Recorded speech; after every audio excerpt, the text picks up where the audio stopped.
दोस्तों नमस्कार, मैं विजय यादव। आज हम बात करेंगे उत्तर प्रदेश की राजनीति में एक ऐसे नेता की जिनकी पहचान सिर्फ एक विधायक के रूप में नहीं बल्कि सादगी, ईमानदारी और जनता से सीधे जुड़ाव के लिए भी रही है।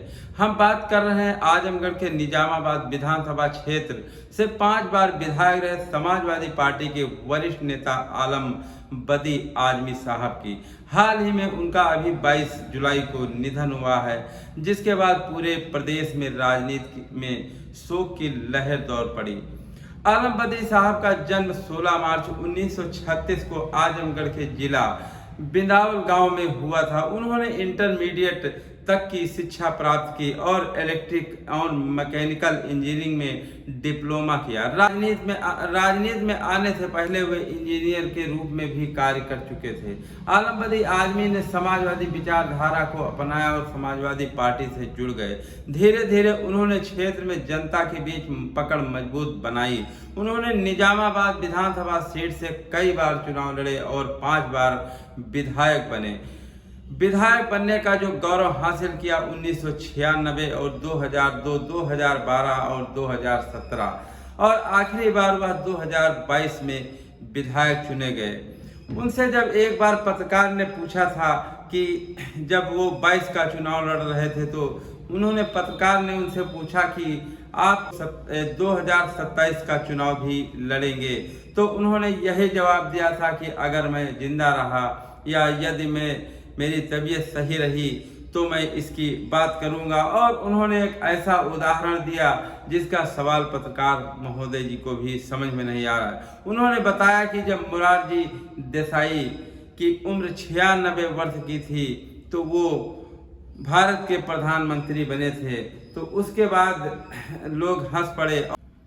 तो दोस्तों, सादगी उनकी सबसे बड़ी पहचान। आज के दौर में जब नेताओं का काफिला लंबा होता है, आलम बदी आदमी अपने अलग पहचान रखते हैं। विधानसभा तक स्कूटर से या साइकिल से पहुंच जाना, साधारण कुर्ता पैजामा और हवाई चप्पल पहनना, आधुनिक स्मार्टफोन की जगह वर्षों तक वो कीपैड वाला फोन इस्तेमाल करते हैं। सरकारी सुविधाओं की सीमित उपयोग करना, यही वजह थी कि राजनीति विरोधी भी उनकी सादगी की तारीफ करते थे।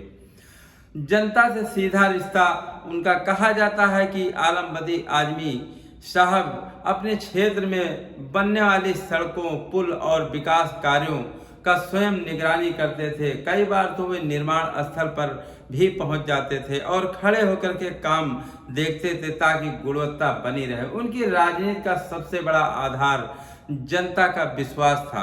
समाजवादी पार्टी के राष्ट्रीय अध्यक्ष अखिलेश यादव जी के साथ उनका विशेष स्नेह संबंध था। पार्टी के वरिष्ठतम नेता में उनकी गिनती होती थी और संगठन में उनका सम्मान अलग ही स्तर का था। उन्होंने नेता मुलायम सिंह यादव जी के साथ कई बार काम किया और वह नेताजी के बड़े ही चाहने वाले विधायकों में से थे। वो 2022 के विधानसभा चुनाव में उन्होंने एक बार फिर निजामाबाद सीट से जीत दर्ज की थी और चुनाव में उन्होंने लगभग 69,000 वोट से वोट प्राप्त किए थे और अपने प्रतिद्वंदी को हराया था।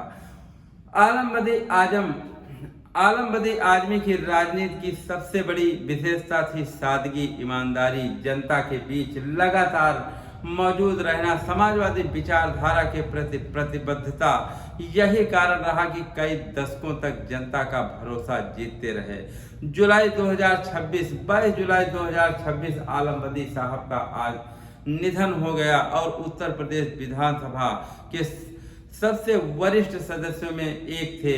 उनका निधन पर विभिन्न राजनीतिक दलों, नेताओं और ने श्रद्धांजलि दी। उनका निधन 90 वर्ष की आयु में हुआ और उनकी सादगीपूर्ण सार्वजनिक जीवन को याद किया जाता है। आलम बदी आजमी उन नेताओं में शामिल रहे जिनकी पहचान बड़े भाषणों से नहीं बल्कि अपने व्यवहार और सादगी से बनी। आज जब राजनीति में दिखावा अक्सर चर्चा का विषय बना रहता है, बड़ी बड़ी लग्जरी गाड़ियां, फॉर्च्यूनर, स्कॉर्पियो लेकर विधायक घूमते हैं, तब उनका जीवन यह संदेश देता है कि जनता का विश्वास, ईमानदारी, सादगी और निरंतर जनसेवा में जीता जा सकता है। अगर आपको दोस्तों यह वीडियो पसंद आया है तो इसे लाइक करें।